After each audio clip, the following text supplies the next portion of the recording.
Buongiorno everyone, happy Friday. It's Friday night. Arsenal on Sunday. Feeling right. So unfortunately Newcastle aren't off the mark for a traditional 3 o'clock Saturday, but happens a lot between that, doesn't it? Move from TV. It happens. It's alright. And a lot of the focus obviously this weekend heading into Arsenal at home is the boycott. Or the one that's probably not going to happen. We've obviously advocated it, we're in support of it, but you were telling me earlier there's meant to only be about 6,000 spare. Yeah, I've seen on Twitter that there's only expected to be 6,000 boycott. So, including the Arsenal fans, we're still expecting a capacity of about 45,000 or something like that. Which, what was the fucking point? Honestly, if we can't, and obviously we'll talk about it more once it actually happens and we know what the crack is, how many people did turn up for it, but if we can't get behind one game, be it the opening game of the season, be it one game on Sky, be it on a Sunday, when are we ever going to boycott? I think it's probably the hardest game to boycott in terms of it. It's the first game of the season. Everyone's always excited, no matter what happens. Like, we have had a bit of excitement in the last couple of weeks with some good transfers, and so there is excitement around Newcastle for the first time since the last game of last season, because the whole summer's been an absolute shit show. But we have kind of picked up momentum and enthusiasm in the last week. Bruce's Black and White Army? It's doing well, and we've actually put money, getting money off Mike Ashley. So I don't think it was ever really going to work if you're honest with yourself. If you put your hand on your heart and said, "Do you reckon there'll only be like 20,000 in the stadium?" I wouldn't. We said it ages ago that it's got to be at least below like 35k, at least half, and that's even below 30, where it's like less than 20. Because even then, even if there's 30,000, you're not going to see the effects too much. Some Premier League stadiums haven't even got a 30,000 capacity. No. So if we've it doesn't make a difference. And it would literally be probably like the top, wouldn't it? The odd section here and there, but it doesn't look like it's going to ever have an effect enough on us or enough on the TV cameras. That was obviously the plan, do it in front of a worldwide audience to show you discontent and make Ashley, but we're a loyal bunch, aren't we? And we love football too much. Yeah, it's bittersweet, but yeah, it is what it is. Like I get it, because like I didn't want to do it. Like, I fucking love going to games. When we get my season ticket then? That's probably Monday after we beat Arsenal. When we beat Arsenal, we realised that 45,000 was a turn up, so we may as well. So we'll see you for the rest of the 18 games. Whatever the next game is after that. See you there. Fuck's sake. But it's a nice try. Like, I kind of had a feeling it was going to happen. Everything the Toon plan as a fan base never really pulls through. Especially with things like boycotts and protests and stuff. Like, flag displays are obviously great, but in terms of trying to get Mike Ashley out, obviously the protest march is still on. There's a boat party in the morning, the boycott boat party. The protest march, hopefully that'll get a lot of coverage from the cameras heading up from Sports Direct Northumberland Street to the ground. But it's a shame the boycott's looking like it's not going to be very successful. But it's all we'll see. It is just a report as well, so you never know. We'll know more on the day. Obviously, a lot of season ticket holders won't be turning up, so it might be. So we'll see. Fingers crossed it has an effect, because we won't be there, but we'll be there for the fan cameras and all that, anyways. We'll be around. Onto the game itself. What do you reckon? I'm feeling the surprise, you know. There's something about us. I'm feeling the surprise. Yeah, so am I. We've just been looking at the Divock Origi makes it 4-0 Liverpool. After 41 minutes. So welcome back to the Premier League, Nordsea. And Tim Krul, who's having a good game. And see you back in the Championship next season. Grant Hanley. Thankfully, there's one team done in the bottom three. After 41 minutes. Two more goals. Took you 41 minutes and you're already relegated. See you later. But the game, I don't know. It's a funny one for me, because I think on paper, as it happens all the time, Arsenal are always favourites against Newcastle, but it never actually works out. Was that 1-12 the last 13 trips to St James's Park, was it? Something like that, yeah. So they've won 12 out of it might be 13 meetings or at St James's, I'm not sure, but yeah. So they're always the favourites, and quite often they do come out, like we say, 12 and 13. But it's never easy. We're always giving them a hard game.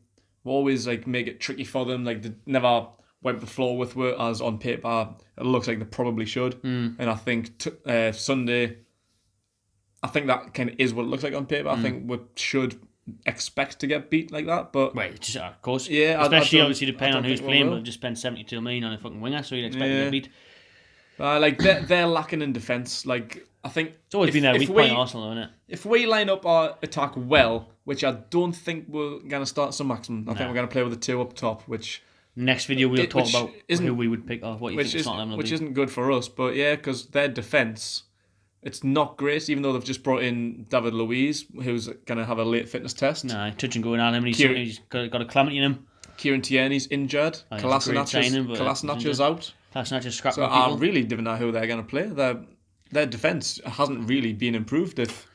Like Tierney and Luiz are the only ones they've brought in, and if they're out, then what was the fucking point? Like, I mean, for the season going on, but for Sunday, it's good for us. Definitely good for us. Yeah, especially obviously if Pepe is not fit, huge bonus. Lacazette's going to have a late fitness test. So Danny Ceballos. Ozulu always has a good game against Newcastle. Yeah, he's out. Ceballos scored the win at the Emirates season before last, I think it was. I was at New Real Madrid midfielder now. Yeah, Danny Ceballos, he could be out. Fucking hell, but could be the best team ever to play Arsenal. It really is. I think once Arsenal get going, a couple months' time, and the new team gels, and if Pepe, Lacazette, and Aubameyang are playing they'll have a good season week in, week out, they're going to be on fire and going to cause a lot of defences, a lot of problems. So it's going to be a class team to play Arsenal, to be fair. First game of the season at home. At least we're not too toxic yet. Obviously, it will be beforehand, but once the game kicks off, hopefully they'll get behind the new signings, and obviously they'll be looking to impress. So it could definitely lean our favour this weekend. Yeah, definitely could. Like I say, it's never an easy game at the best of times for Arsenal. Like, we always give them a hard game. We're a bit of a bogey team, even though we never actually really get a result. We beat them the second last time we came to St James's the week before. The year before, sorry. It's always a close game. We always do well. It's always a close game. We fancy with chances. Arsenal and Chelsea are always good for us at home because I think we've got a way of getting up the backs, and obviously that was in the likes of Wenger and that, like, so it may be different now, but they still look frail at the back, don't they? And they've still got errors in them, and obviously they've replaced they've got Leno now, who's obviously their number one, but I still, and especially our front three this season as well, we've talked about Arsenal's, but ours can be very dangerous, like you say. It just depends on who starts. I would expect to see Almiron behind Joe Linton and Maximin to probably come off the bench. But I think them two, the pace and Hayden getting in between the lines probably, and Longstaff and Shelby, hopefully Shelby's on form. So I don't know. I fancy with a sneaker this weekend. Optimistically anyway, or maybe a 2-2 draw, something like that. I think before the transfer window started, so at the end of last season, Arsenal were class up front and shit at the back. And after Rondon and Perez left, we were looking like we were class at the back and shit up front. But the way things have gone, Arsenal's strengthened their attack, so they're even better up front with the likes of Pepe and Ceballos coming in.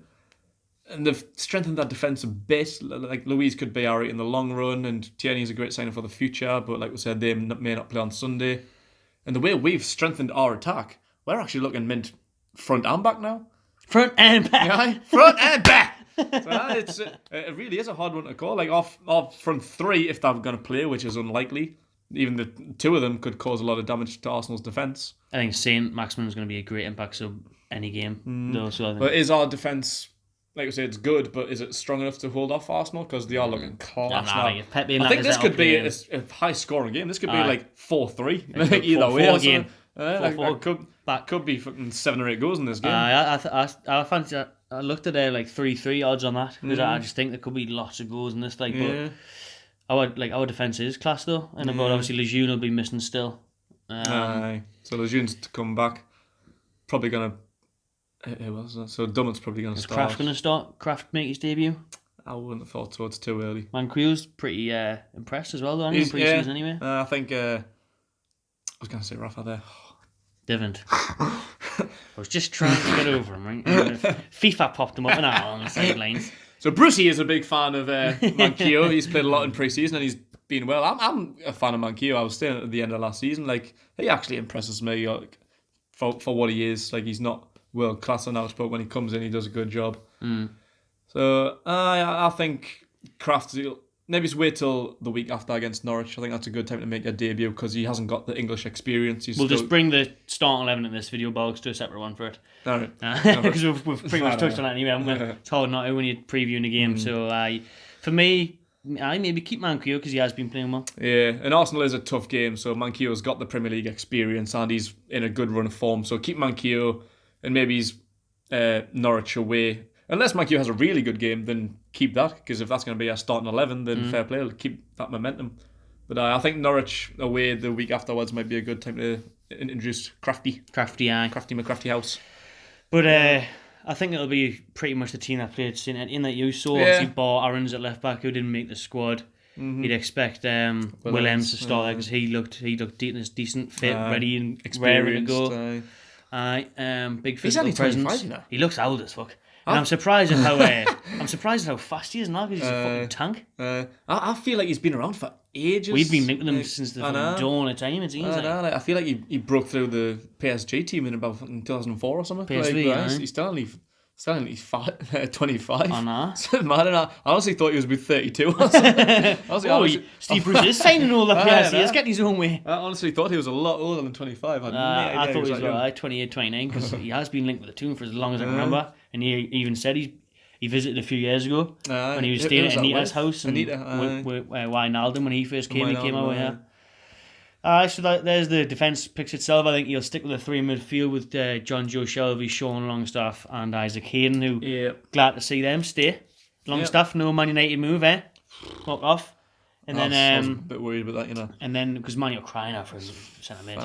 And then Hayden as well, who obviously been wanting to go on for about a year, but they keep on reeling him back in. You see the interview with him yesterday? I had a feeling he was going to do that, you know. I had a feeling when he started coming into the team about Christmas time last year, when fueling the love. Shelvin Diame got injured.